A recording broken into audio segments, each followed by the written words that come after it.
I am Ruth the Truth Torres. Let's talk about having affordable housing and protecting the American dream of home ownership.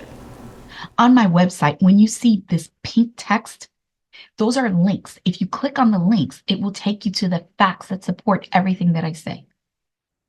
Redlining is a discriminatory practice that impacts where and how much people pay for housing, and it creates concentrations of poverty and crime.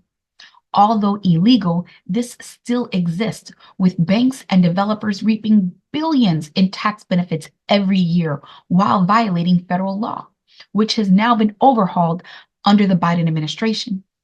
And there are some folks who really don't like accountability. So expect to see banks and real estate developers to support candidates like Lance Gooden that won't require accountability and will allow consumers to be robbed of the American dream of home ownership. Did you know we are still suffering the effects of the 2008 housing market crash, when corporate and foreign investors have bought up huge portions of our residential communities to be used for short-term rentals? So since those properties are only now for short-term rentals, they're not available for families to use to rent for a year or even months at a time. That reduces the available inventory, driving up rates. Then it also reduces the inventory of homes available for people to buy, pricing out home ownership out of reach for so many. Did you know that the housing crisis also has other contributors affecting supply and demand, like the federal government's failure to enforce the requirement to have 51% of all units be low to moderate income when they use federal HUD dollars? Often the local governments have waived that requirement down to whatever the tip is, typically 10 to 15% instead of the 51. That is what has created our affordable housing crisis. In addition, we have COVID's impact on new housing construction, and there is a apartment complex software that defines how much apartments you charge for rental. And so that software company has driven up the rental prices by skewing that data. So these are all factors that need to be dealt with to address our affordable housing issue.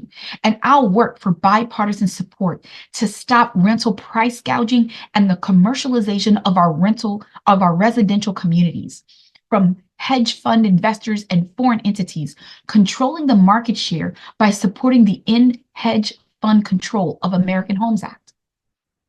How work to restructure HUD to ensure accountability of HUD dollars, subsidies, and other taxpayer-funded programs to improve accountability and results. A work to expand affordable housing programs and turn empty commercial buildings into mixed-use properties that include affordable housing units. To promote banking policies for affordable home construction, and end concentrations and cycles of poverty by holding banks and developers accountable for redlining and violations of the Community Reinvestment Act and enforcement of the recent overhaul.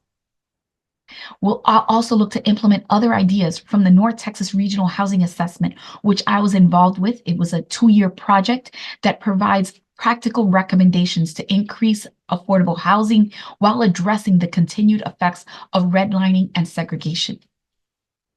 To reform housing programs to improve owners' participation in voucher and Section 8 programs, moving families to independence whenever possible through HUD programs like HOME, and to negotiate for increased congressional funding to dramatically increase availability of affordable housing for our senior citizens and veterans in District 5. The people of District 5 deserve affordable housing. Let's work together to address the housing challenges and ensure everyone has a place to call home and that home ownership is not just a dream. Thank you for taking the time to talk with me. Please connect on social media, subscribe to the newsletter, and sign up to volunteer on the Get Involved page above.